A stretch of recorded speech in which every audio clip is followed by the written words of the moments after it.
He is one of the men who shot Osama bin Laden. Tonight, for the first time, you will hear his account of the raid on bin Laden's compound. Are these guys yelling and charging up the stairs? Is there a lot of action? How's it unfolding? You know, it's not like the movies. You know, movies make it out to be, you know, loud and crazy and everybody's yelling. Quiet, calm. You're walking up the stairs? Yep, just nice and slow. So we have a saying, you know, don't run to your death. It's extremely rare to hear from a member of SEAL Team 6, but Mark Owen walks us through the most important counterterrorism strike in U.S. history, including the moment that Osama bin Laden was killed. We both engaged him several more times and then rolled off and then continued clearing the room. When you say you engaged him, what do you mean? Fired. You shot him? Yeah. I'm Steve Croft. I'm Leslie Stahl. I'm Morley Safer. I'm Bob Simon. I'm Lara Logan. I'm Scott Pelley. That story tonight on 60 Minutes.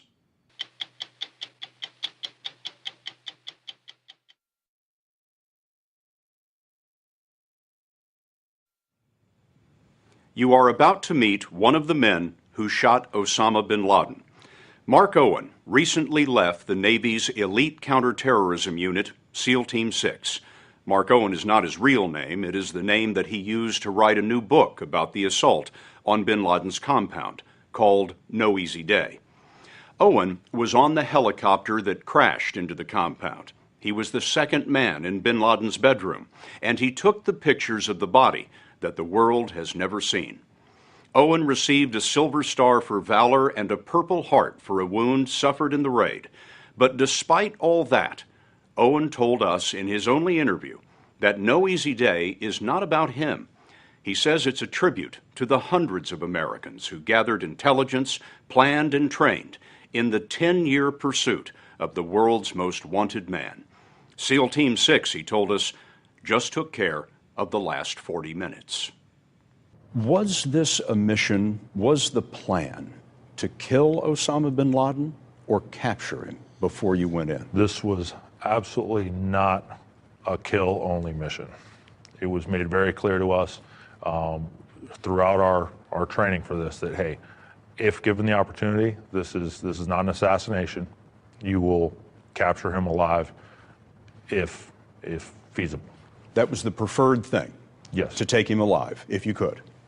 Yeah. I mean, we're not there to assassinate somebody. We weren't sent in to murder him. This was, hey, kill or capture. We've never heard the story from someone who was there. The raid, May 1st, 2011, had been years in the making, but in the moment, the best laid plans failed, leaving a small team of Americans to improvise victory from near disaster. This operation was one of the most significant operations in U.S. history, and it's something that I believe deserves to be told right and deserves to go in a book and stand for itself. You're in disguise as we do this interview today, and I wonder why. The focus shouldn't be on me. The focus should be on the book. I'm not trying to be special or a hero or anything. I'm just trying to tell the bigger story. But you're in disguise also for your own security. Yeah, absolutely. Tell me about that. What concerns you? You know, the enemy has a long memory. And so we spent a long time perfecting a new look for Owen. Before each interview, the best artist spent 4 hours thoroughly changing his appearance. We've used shadows to enhance the effect, and we've altered his voice.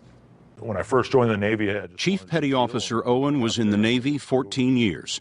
He had read about the SEALs in junior high school and set his sights. How many times have you been to war since 9/11? I've done 13 combat deployments. Afghanistan? Afghanistan, Iraq, all over. There are several SEAL teams, but Owen rose to the very top, a unit called the Naval Special Warfare Development Group, SEAL Team 6.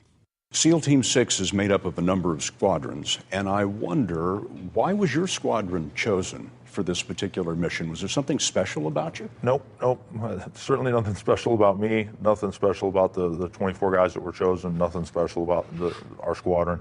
It really could have been any number of guys. You just happened to be available for training. Yes.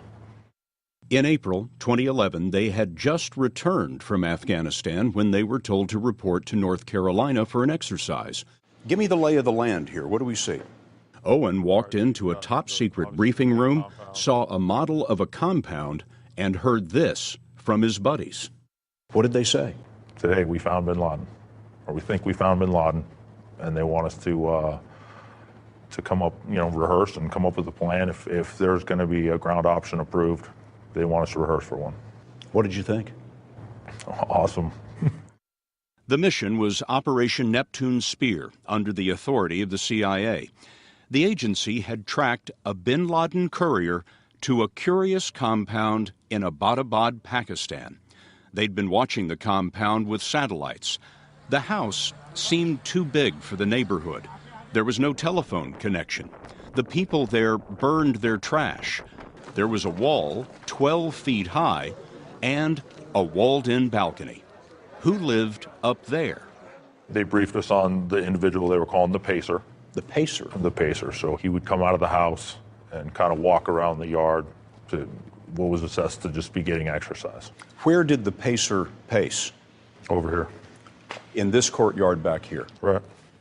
So he'd just kind of walk out in here, and a lot of the vegetation out here was probably purposely planted so surveillance couldn't see down on him. And he would just go round and round and round? Yep. He'd walk around the yard. Sometimes he'd walk what they assessed to be a female. They'd just walk around the yard. They never stopped to help anybody do any work. If there was other people in the yard working, he never seemed to do any of that. It's above, almost above it.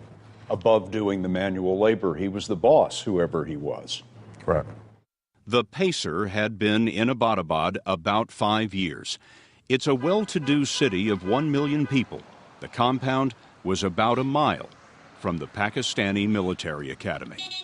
In terms of the inside of the house, how much did you know? Zero. So once you went through the door, you didn't know what you were going to be facing. Right. But again, it goes back to that years of experience. I mean, we've done this a million times. Raids like this were common many nights in Afghanistan and Iraq. And looking at the model, the SEALs didn't think of this as particularly challenging. The tricky part was getting there. The U.S. wasn't telling Pakistan, so the helicopters could be shot down by Pakistan's modern air defenses. The pilots were from the Army's 160th Special Operations Aviation Regiment. 2 modified Blackhawks, call signs Chalk 1 and Chalk 2, would drop 24 SEALs and a Belgian Malinois combat dog named Cairo. Chalk 1, which is the one I was on, was going to hover over the compound here. We would drop the 2 fast ropes, slide down the ropes into the courtyard here, and then go about our business, while Chalk 2 would land out here, just over here by the road, drop the external containment team off. They would provide security external. We'd have 2 men, and our combat assault dog would do a quick patrol of the perimeter down to the south and around to make sure that there was no tunnels underneath the walls if somebody did hear us coming and had time to escape. After dropping those guys off, the second helo was going to come up, hover over the 3rd floor, drop off the remaining guys. They would then hop right down into the balcony, assaulting from the top down, and our guys would assault from the bottom up. A few days after getting the mission, they had their plan, and so began weeks of rehearsals on a full-size version of the compound built in North Carolina. How many times did you assault it? How many times did you train on it? A lot. Between when we got the mission and when we left for Afghanistan, we probably, good 100 times. So how unusual was this kind of training? Yeah, very unusual. I've never had all the mock-ups. I've never rehearsed for something for 3 weeks. One rehearsal had an audience. The nation's highest-ranking officer, Admiral Mike Mullen, chairman of the Joint Chiefs, the head of Special Operations, Admiral Eric Olson, and observers from the White House.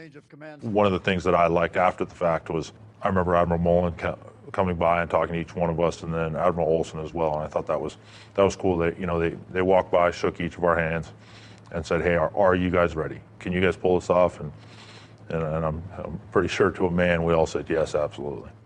The team got several days off at home around Easter.